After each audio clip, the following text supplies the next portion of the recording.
Dear students, आज की class में हम विलियन यानी कि सॉल्यूशन वाला चैप्टर स्टार्ट कर रहे हैं। सबसे पहले तो हम ये देखते हैं कि सॉल्यूशन क्या होता है। तो इसकी जो परिभाषा होती है वो परिभाषा हम देख लेते हैं। डेफिनेशन क्या होती है विलियन की डेफिनेशन। तो देखिए, पहले मैं डेफिनेशन लिख देता हूँ, फिर हम उसके एक एक पॉइंट को समझते हैं कि क्या होता है। A solution is defined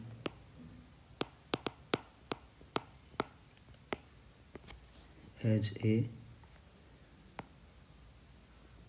homogeneous mixture of two or more than two component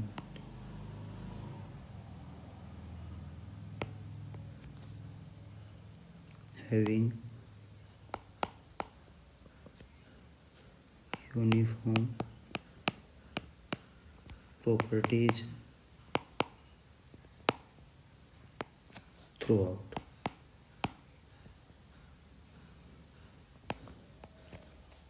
अब इसकी डेफिनेशन देख लेते हैं हम हिंदी में, ठीक है।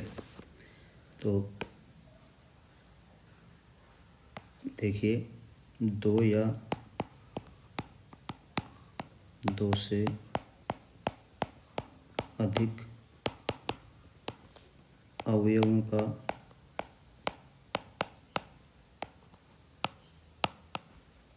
समांगी मिश्रण विलियन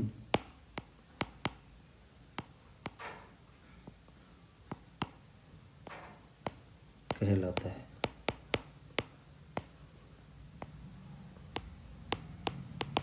दो या दो से अधिक अवयवों का समांगी मिश्रण विलियन कहलाता है। अब यहाँ पे जो याद रखने वाली चीज़ है वो है समांगी, दैट मीन्स होमोजीनस। मतलब जो मिश्रण हम बना रहे हैं वो मिश्रण कैसा होना चाहिए, समांगी होना चाहिए, तभी वो विलियन कहलाएगा, नहीं तो वो विलियन नहीं कहलाएगा। जैसे फॉर एग्जांपल,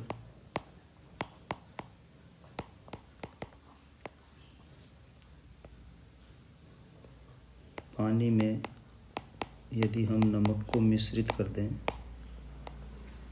तो एक समान विलियन प्राप्त होता है, वो होमोजीनस होता है। क्योंकि जो नमक होता है वो नमक पानी में पूर्ण रूप से घुल जाता है। इसी तरीके से यदि पानी में चीनी मिक्स कर दी जाएगी तो भी वो कैसा हो जाएगा, होमोजीनस। लेकिन यदि मैं पानी में मिट्टी को मिला दूं और विलियन बनाना चाहूँ तो नहीं बनेगा, क्योंकि ये यहाँ पे मिट्टी पानी में डिज़ोल्व नहीं होती है। तो ये मतलब होता है विलियन का। विलियन क्या होता है? तो जो होमोजीनस जो यहाँ टर्म आई है होमोजीनस, इस होमोजीनस का मतलब होता है यूनिफॉर्म केमिकल composition throughout। जैसे एक डायग्राम से हम इसको समझते हैं, दो डायग्राम बना लेते हैं अपने यहाँ पे, नंबर 1 नंबर 2। और इसमें मैं पानी या कुछ भी सॉल्वेंट जो आप लेना चाहते हो वो सॉल्वेंट ले सकते हो, इसको मिक्स कर देंगे, भर देंगे, सॉरी।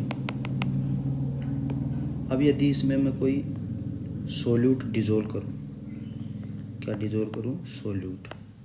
इसमें भी मैंने कोई सोल्यूट डिज़ोल्व कर रखा है। ये सोल्यूट ए है और ये सोल्यूट बी है। यदि ये पूरे पॉट में घुल जाता हो एकदम समान रूप से,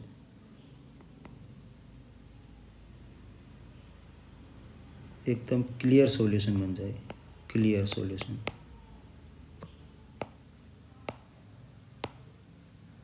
तब तो ये होमोजेनस हो जाएगा। लेकिन इस तरीके की स्थिति आ जाए, कहीं क्लैंप बन जाए या किसी सॉल्यूट को घोलने से वो प्रेसिपिटेट हो जाए, नीचे घुले नहीं, तो यहाँ पे देखिए दो फेज आ रही हैं, एक फेज तो ये आ रही है, एक दूसरी फेज ये आ रही है, तो ये होमोजेनस नहीं होगा। ठीक है, ये हेट्रोजीनस हो जाएगा, तो इसको हम सॉल्यूशन नहीं बोलेंगे। ठीक है, इसको हम सॉल्यूशन नहीं कहेंगे। तो ये मतलब होता है होमोजेनस का। आगे देखिए, component of A solution can not be separated by a mechanical means like filtration etc. जो सॉल्यूशन के जो कंपोनेंट होते हैं ना, उनको अपन किसी मैकेनिकल मेथड से सेपरेट नहीं कर सकते। आप कोई भी मैकेनिकल मेथड लगा के पानी में से नमक को बाहर नहीं निकाल सकते, तब तो वो क्या है, होमोजेनस सॉल्यूशन, होमोजेनस सॉल्यूशन। और अगर कर लेते हो सेपरेट तो इसका मतलब फिर होमोजेनस सॉल्यूशन नहीं है। जैसे मान लो पानी के अंदर मिट्टी, घोली मिट्टी नीचे बैठ जाती है, प्रेसिपिटेट हो जाती है, थोड़ी देर इसको पड़ा रहने दो, पानी को हम क्या करेंगे, सेपरेट कर सकते हैं, मिट्टी नीचे रह जाएगी। तो यहाँ पे तो सेपरेट किया जा सकता है, बट यहाँ पे सेपरेट नहीं किया जा सकता। आगे देखिए, सॉल्यूशन किन किन कंपोनेंट से मिलके बनता है। पहला जो इसका कंपोनेंट होता है वो होता है सोल्यूट। कौन सा होता है, सोल्यूट। और जो दूसरा इसका जो कंपोनेंट होता है वो होता है सोलवेंट। जो सोल्यूट होता है वो लेसर क्वांटिटी में होता है, लेसर क्वांटिटी, और ये जो होता है ये होता है लार्जर क्वांटिटी में।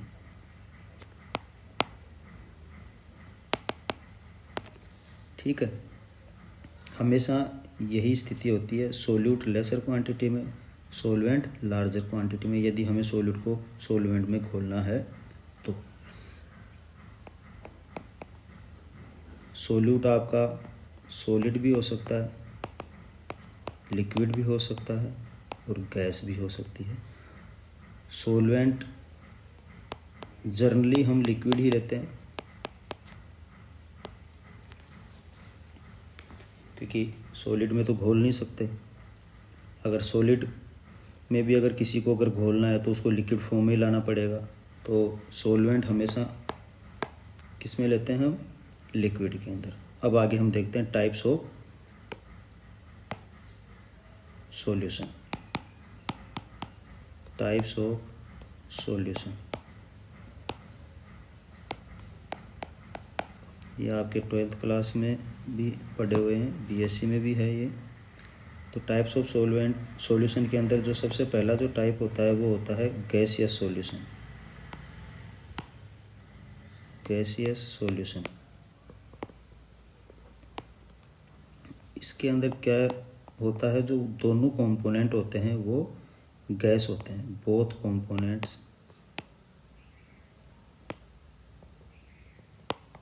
Are gas. और इसका जो एग्जाम्पल होगा वो एग्जाम्पल हो जाएगा आपका एयर। दूसरा जो सॉल्यूशन होता है वो हो सकता है आपका लिक्विड सॉल्यूशन, लिक्विड सॉल्यूशन। इसमें क्या होगा, आपका जो सॉल्वेंट होता है वो तो होता है लिक्विड, और आपका जो सोल्यूट होता है वो आपका हो सकता है लिक्विड या गैस। ये ध्यान देने वाली बात है कि लिक्विड सॉल्यूशन में सॉल्वेंट लिक्विड होगा और सॉल्यूट लिक्विड और गैस कुछ भी हो सकता है। ठीक है, नेक्स्ट देखिए तीसरा हो गया आपका सॉलिड सॉल्यूशन। सॉलिड सॉल्यूशन, इसमें क्या होता है, सॉल्वेंट आपका सॉलिड होता है और जो सॉल्यूट होता है वो आपका सॉलिड, लिक्विड एंड गैस कुछ भी हो सकता है, वो हो जाएगा सॉलिड सॉल्यूशन। क्लियर है। आगे हम कुछ एग्जांपल्स देखते हैं इनके समझने के लिए, एग्जांपल्स, उससे आपको थोड़ा ज़्यादा समझ में आएगा। एग्जांपल्स, तो जो पहला एग्जांपल है वो देखिए आप, गैस यूँ लिखा हुआ आता है एग्ज़ाम के अंदर भी, गैस इन सॉलिड, इसको हम यूँ भी लिख सकते हैं, गैस इन सॉलिड। तो इसका जो बेस्ट एग्जांपल है वो हो जाएगा हाइड्रोजन इन पैलेडियम, या जो दूसरा एग्जांपल है नाइट्रोजन इन टाइटेनियम। देखिए, हाइड्रोजन गैस है, पैलेडियम सॉलिड है, नाइट्रोजन गैस है, टाइटेनियम सॉलिड है। तो यहाँ गैस कहाँ पे एडजॉर्ब हो रही है, सॉलिड की सरफेस पे एडजॉर्ब हो रही है, तो गैस इन सॉलिड। तो ये किसका एग्जांपल हो गया, सॉलिड सॉल्यूशन का।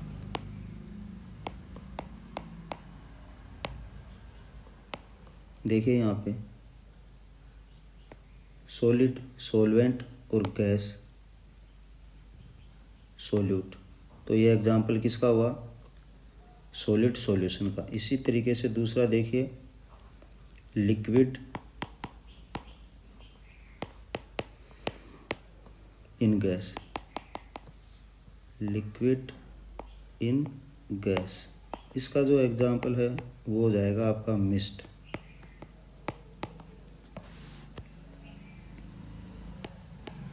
यहाँ पे क्या होता है, लिक्विड गैस में घुला हुआ होता है, जैसे इसको अपन बोलते हैं मिस्ट को, इसको हम हिंदी में बोल देते हैं धुंध।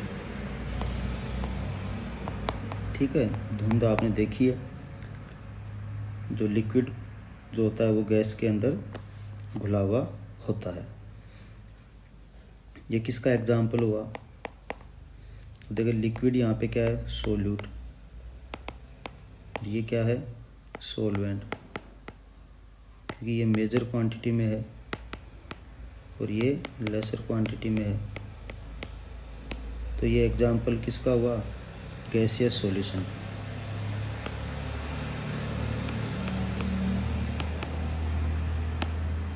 ठीक है, एनवायरनमेंट में गैस है, गैस के अंदर लिक्विड के पार्टिकल हैं, मॉलिक्यूल हैं, जो भी बोलो आप, तो वो एग्जाम्पल किसका हुआ, गैसियस सॉल्यूशन का। आगे देखिए कितने एग्जाम्पल हो गए थे यहाँ पे, 2। तीसरा एग्जाम्पल डिस्कस करते हैं अपन। तीसरा एग्जाम्पल हो जाएगा आपका solid in gas, solid in gas, तो इसको हम लिख देंगे सॉलिड इन गैस। और सॉलिड इन गैस का जो एग्जाम्पल होगा वो हो जाएगा कैम्फर इन एयर। कैम्फर आपको पता है, कपूर सॉलिड होता है, एयर गैस है ही, और ये सॉल्वेंट की तरह काम करेगा यहाँ, और ये सॉल्यूट की तरह, सॉल्यूट। तो ये किसका एग्जाम्पल हुआ, गैसियस सॉल्यूशन का, क्योंकि ये लार्जर है, ये माइनर है। नेक्स्ट एग्जाम्पल देखिए, चौथा, solid in liquid, solid in liquid, solid in liquid. इसका जो एग्जाम्पल होगा वो होगा sugar in water,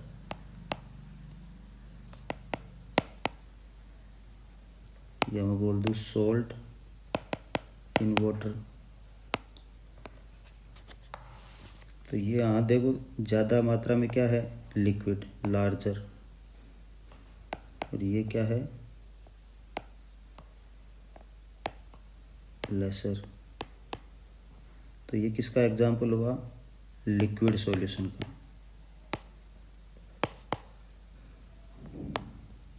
liquid solution का। तो याद रखने के लिए आप इस एग्जाम्पल को ले सकते हो कि हम किस तरीके से सॉल्यूशन का नाम डिसाइड करते हैं। वो इसको एक को आप याद रख लो तो बाकी अपने आप समझ में आ जाएंगे। नमक को पानी में घोला तो लिक्विड सॉल्यूशन बनता है, ज़्यादा मात्रा में क्या है, लिक्विड, और कम मात्रा में क्या है, सॉलिड। तो वो एग्जाम्पल किसका हो गया, लिक्विड सॉल्यूशन का। जिसमें घोल रहे हैं उसका नाम हम लेते हैं। पांचवा जो एग्जाम्पल है वो देखिए, सॉलिड इन सॉलिड। ये जो एलॉय होते हैं आपके वो इसमें आ जाएंगे, solid in solid.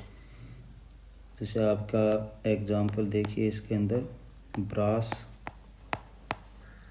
Bronze, gun metal etcetera, ये सारे के सारे क्या होते हैं, सॉलिड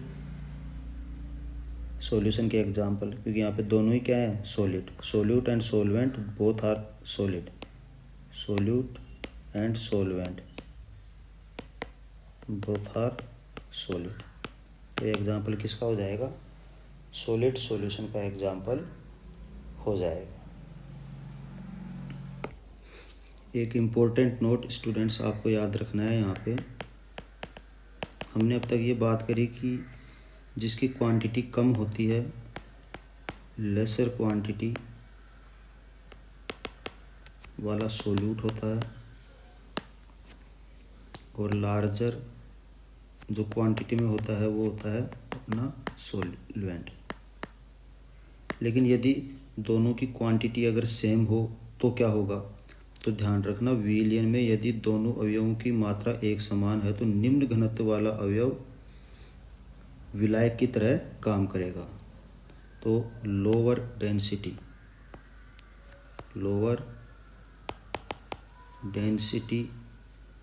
वाला कंपोनेंट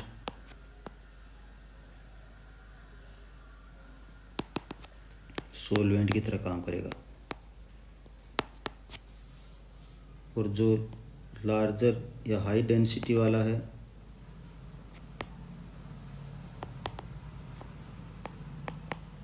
हाई डेंसिटी वाला कंपोनेंट वो सॉल्यूट की तरह काम करेगा। ये एक चीज़ आपको याद रखनी है, बाकी कोई दिक्कत नहीं है। अब हम देखते हैं विलयन के प्रकार कि विलयन कितने प्रकार का होता है। विलयन के प्रकार,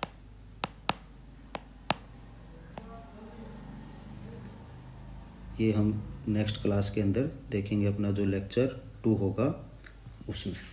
थैंक यू।